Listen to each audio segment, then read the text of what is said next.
दर्शकों में जितनी फैंटेसी उन्होंने अब से 50 साल पहले क्रिएट की थी, उतना आज की बॉलीवुड की सारी एक्ट्रेसेस मिल के भी नहीं कर पाती। छुप गए सारे नज़ारे, ये क्या बात हो गई, कोई शहरी बाबू, गोरे रंग पे, इस तरह के दर्जनों ऐसे गाने हैं जिस पे उनकी परफॉर्मेंस लोग आज भी याद करते हैं। बॉलीवुड के रोमांस किंग कहे जाने वाले शाहरुख खान अगर अपनी ज़िंदगी में किसी एक्ट्रेस से उनको प्यार हुआ तो वो यही एक्ट्रेस थी। हम मुमताज़ की बात कर रहे हैं। ये रहीं मुमताज़। 31 जुलाई 1947 को बम्बई में जन्मी। 11 साल की उम्र में फिल्मों में आई, 16 साल की उम्र में हिट हो गई, 22 की उम्र में सुपरस्टार बन गई, 26 की उम्र में युगांडा के बिजनेसमैन मयूर माधवानी से शादी कर ली, 30 की उम्र में फिल्में छोड़ दी, लंदन में रहने लगी और आज उनके 70वें बर्थडे पर किस्सों की शक्ल में उनकी जादुई यादें हम आपके साथ साझा कर रहे हैं। वो सुपरस्टार्स जो अपने ज़माने में 8 से 10 लाख रुपए की जोरदार फीस लेती थीं, आज के दौर में भी जब हीरोइंस को हीरो के मुकाबले मामूली फीस मिलती है, तो करीब 50 साल पहले मुमताज़ उन चुनिंदा एक्ट्रेसेस में से थीं जिन्हें एक फिल्म में काम करने के लिए 10 लाख रुपए तक मिलते थे। ये उन दिनों में बहुत बड़ी रकम हुआ करती थी। उसमें भी खास ये कि उन फिल्मों में उन्हें बहुत सारी डेट्स नहीं देनी पड़ती थी, मतलब ये जो इतनी बड़ी रकम थी वो उन्हें छोटे रोल्स के लिए मिला करती थी। यहाँ तक कि जब वो सुपर स्टारडम उन्हें नहीं हासिल हुआ था, उससे पहले भी उनकी फ़ीस बहुत ज़्यादा थी। वो चाइल्ड आर्टिस्ट के तौर पर फिल्मों में आ गई थीं। 15 साल की उम्र में उन्हें दारा सिंह के साथ फीमेल लीड के तौर पर फिल्म फौलाद में कास्ट किया गया था। ये उनका पहला बड़ा ब्रेक था। आगे चलकर उन्होंने दारा सिंह के साथ कुल 16 फिल्में की। एक रोचक बात यह कि मुमताज़ की फिल्में दर्शकों के बीच हिट थीं, लेकिन फिल्म इंडस्ट्री वाले उन्हें बी ग्रेड का मानते थे। हालांकि ऐसा था नहीं। इन फिल्मों में जहां दारा सिंह की फीस करीब 4.5 लाख होती थी और पूरी फिल्म में उनके सीन होते थे, वहीं कुछ एक सीन करने के लिए मुमताज़ को 2.5 लाख रुपए तक दिए जाते थे। पॉइंट नंबर 2 ये कि वो एक ऐसी एक्ट्रेस थी जिनसे शाहरुख खान को प्यार हो गया था। मुमताज़ की फिल्में देखकर बड़े हुए शाहरुख उनके दीवाने थे। वो ऐसी एक्ट्रेस थीं जिनके स्क्रीन पर आते ही लोगों की आंखें ठिठक जाती थीं। इस क्रश के बारे में उन्होंने सुपरस्टार बनने के बाद शाहरुख ने खुलेआम कहा था। जब मुमताज़ को इस बारे में पता चला तो वो खुद सरप्राइज हो गई थी। एक इवेंट था, उस इवेंट में मुमताज़ को लाइफ टाइम अचीवमेंट अवार्ड देते हुए शाहरुख ने कहा था कि वो उनके बहुत बड़े दीवाने हैं और गौरी यानी अपनी पत्नी के अलावा मुमताज़ इकलौती एक्ट्रेस हैं जिनसे वो बहुत प्यार करते हैं। इस पर मुमताज़ का कहना था कि जिन शाहरुख खान को पूरी दुनिया प्यार करती है, उनका ये बोलना मुमताज़ के लिए बड़ी तारीफ़ की बात है। राजेश खन्ना का बुरा डांस, ये तीसरा पॉइंट जिसे मुमताज़ संभाल लेती थी। मुमताज़ और राजेश खन्ना की मुलाकात 1969 में आई फिल्म दो रास्ते के सेट पर हुई थी। इसे राज खोसला ने डायरेक्ट किया था। खन्ना इसमें बल्ला साहनी का जो कैरेक्टर था नवेंदु, उसके बेरोजगार छोटे भाई के रोल में थे, जिसे रईस लड़की रीना यानी मुमताज़ से प्यार हो जाता है।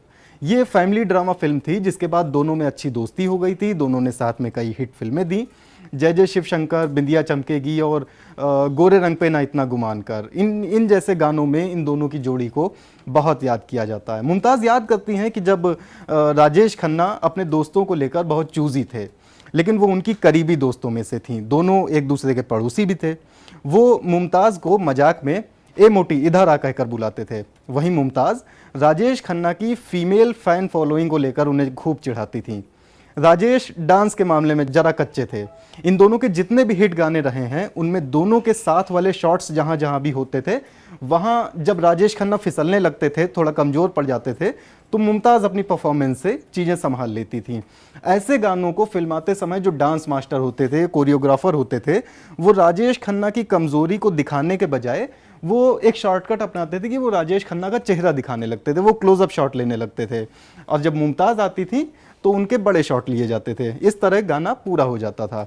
ऐसी ही एक दिक्कत आई थी राज खोसला को जब उनकी फिल्म प्रेम कहानी की शूटिंग चल रही थी। 1975 में ये फिल्म आई थी। इसका एक गाना है चल दरिया में डूब जाएं, तो उसे शूट करते समय मुमताज़ उस गाने की याद करते हुए बताती हैं कि उन्होंने जैसे तैसे वो गाना संभाल लिया था। एक और पॉइंट, चौथा पॉइंट, मुमताज़ अपने आगे शर्मिला टैगोर और रेखा को भी कुछ नहीं गिनती थीं। तब के दौर में अभी की तरह ही एक्ट्रेसेस के बीच दुश्मनी की चर्चाएं होती रहती थीं। हर किसी को नंबर 1 बनना था और बने रहना था। खुद मुमताज़ का मानना था कि फिल्म इंडस्ट्री जैसी जगह में जहां आप बेस्ट लोगों के साथ काम करने के मौके अपने हाथ से नहीं निकलने देना चाहते हैं, वहां एक हद तक जोड़ तोड़ चलता रहता है। किसी दूसरी एक्ट्रेस को रोल ना मिले, इसके लिए मुमताज़ अपनी फीस तक घटा देती थी और वो रोल हासिल कर लेती थी। वो अपनी साथी एक्ट्रेसेस को लेकर बहुत ज़्यादा असुरक्षित नहीं थी। जैसे रेखा को लेकर उनका कहना था कि जब वो खुद सुपरस्टार थी, यानी मुमताज़ जब खुद सुपरस्टार थी तब रेखा नई नई आई थी और उन्हें अच्छे से नाचना नहीं आता था। हालांकि डांस के मामले में मुमताज़ सिर्फ हेमा मालिनी को अपना कंपटीशन बताती थी। शर्मिला टैगोर से मुमताज़ की दुश्मनी के चर्चे खास हैं, क्योंकि दोनों ने तब के सुपरस्टार राजेश खन्ना के साथ फिल्में की थी और दोनों में एक किस्म की तुलना बनी रहती थी। मुमताज़ तो ये भी कहती हैं कि उनके और शर्मिला के बीच फ़र्क ये है कि शर्मिला ने राजेश खन्ना के साथ सिर्फ फ्लॉप फिल्में दी हैं और उन्होंने एक भी फ्लॉप फिल्म नहीं दी। उनका कहना था कि कोई एक्ट्रेस, भले ही वो शर्मिला ही क्यों ना हो, उनके लिए खतरा नहीं बन सकती थी। मुमताज़ ने जब फिल्में छोड़ी तब राजेश खन्ना के साथ उनकी जोड़ी टॉप पर थी। पांचवा पॉइंट उनके लव अफेयर्स पर, शम्मी कपूर और बाकी फिल्म स्टार्स के साथ उनके प्यार का सच। मुमताज़ ने खुद माना कि उनके और शम्मी के बीच प्रेम संबंध थे। कुछ और एक्टर्स के साथ भी उनका आकर्षण था। जब वो 18 साल की थीं तब उन्हें शम्मी कपूर से प्यार हो गया था। 1968 में फिल्म ब्रह्मचारी की शूटिंग के दौरान ये सब हो रहा था। तब शम्मी ने उनके सामने प्रस्ताव रखा कि वो फिल्में करना छोड़ दें और उनके साथ घर बसा लें, लेकिन मुमताज़ को फिल्में छोड़ना मंजूर नहीं था। ये उनकी ज़रूरत, मजबूरी, सारा कुछ था। शम्मी के अलावा मुमताज़ को जितेंद्र से भी प्यार था। डायरेक्टर यश चोपड़ा से भी उनका अफेयर बताया जाता है। जब यशराज नए नए डायरेक्टर बने थे तो अपनी फिल्म जो 1969 में आई थी, आदमी और इंसान, इसमें उन्होंने मुमताज़ को कास्ट किया था। दोनों के प्रेम के बहुत चर्चे थे और ये इतना ज़्यादा था कि जब यशराज पामेला से शादी करने जा रहे थे तो पामेला ने यशराज के दोस्त रोमेश से पूछा था कि उस हीरोइन, वो जो मुमताज़ है, उसका और यश के बीच में क्या चल रहा है। रोमेश ने कहा कि ऐसा कुछ नहीं है, वो सिर्फ अच्छे दोस्त हैं।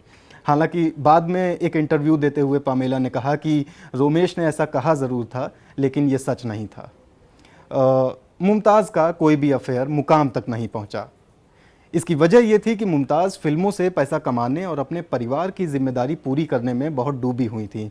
1967 में आई फिल्म बूंद जो बन गए मोती बनने के दौरान उनकी मां गुजर गई थी। उसके बाद परिवार का बोझ उन्हीं पर आ गया। वो सुबह 4 बजे से रात 9 बजे तक काम करती थीं। वो खुद याद करते हुए बताती हैं, मैं लकी थी कि पुरुष को स्टार्स मुझसे शादी करना चाहते थे। हाँ, एक आकर्षण था, लेकिन मैं आगे नहीं बढ़ी। मेरी जिम्मेदारियां इतनी ज़्यादा थीं कि अफेयर्स के लिए टाइम नहीं था। आखिरी पॉइंट देवानंद के बारे में। देवानंद ने सबसे लड़कर मुमताज़ को अपनी फिल्म में कास्ट किया था। मुमताज़ पहली बार देवानंद से उनकी फिल्म जो 1970 में आई थी, तेरे मेरे सपने, उसके सेट पर मिली थी और उसी समय देवानंद ने यह फैसला कर लिया था कि उनकी जो अगली फिल्म होगी हरे राम हरे कृष्णा, उसमें भी मुमताज़ ही एक्ट्रेस होंगी।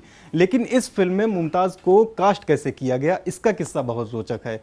उस समय फिल्म इंडस्ट्री में एक अघोषित सा नियम था कि कोई भी एक्ट्रेस या कोई भी एक्टर एक साथ 7 से ज़्यादा फिल्में नहीं साइन कर सकता है। जब आप अपनी 7वीं फिल्म पूरी कर लेंगे, उसके बाद आप अपनी 8वीं फिल्म साइन करेंगे। मुमताज़ उस समय तक अपनी 7 फिल्में, जो कि उनका कोटा था, वो भरा हुआ था, वो 7 फिल्में साइन कर चुकी थी, उन पे काम चल रहा था। लेकिन देवानंद ने प्रोड्यूसर्स से, एक्टर्स से, डायरेक्टर्स से लड़ झगड़ कर उन्होंने ये बात रखी कि वो सिर्फ मुमताज़ को ही अपनी फिल्म में लेंगे। बहुत ज़्यादा विरोध हुआ, देवानंद नहीं माने, मजबूत आदमी थे, टिके रहे अपनी बात पर। पुलिस की सिक्योरिटी में, प्रोटेक्शन में वो मुमताज़ को नेपाल, काठमांडू ले गए। वहाँ 40 दिनों तक उन्होंने शूटिंग की इत्मीनान से, लेकिन वो माने नहीं, मुमताज़ को अपनी फिल्म में लेकर ही रहे। तो ये कुछ किस्से थे मुमताज़ के। बॉलीवुड की बहुत बेहतरीन अदाकारा रही हैं। उनके ज़माने के और भी बहुत सारे किरदार हैं जिनके बारे में हम आपको लगातार बताते रहते हैं। पिछले दिनों हमने आपको राजकुमार जो एक्टर थे, उनके डायलॉग्स के बारे में बताया था। इसी तरह और भी किरदारों के बारे में और भी अभिनेताओं के बारे में हम आपको बताते रहेंगे। आप बने रहिए दिल लल्लन टॉप के साथ। आप अगर ये वीडियो फेसबुक पर देख रहे हैं तो प्लीज़ हमारा पेज लाइक कीजिए। अगर यूट्यूब पर देख रहे हैं तो हमारा चैनल दिल लल्लन टॉप सब्सक्राइब कीजिए और बगल में घंटी बनी होगी, प्लीज़ उसे बजा दीजिएगा ताकि जब भी हम लोग कोई नया वीडियो डालें आपको अपडेट मिल जाए। मैं विशाल, थैंक यू।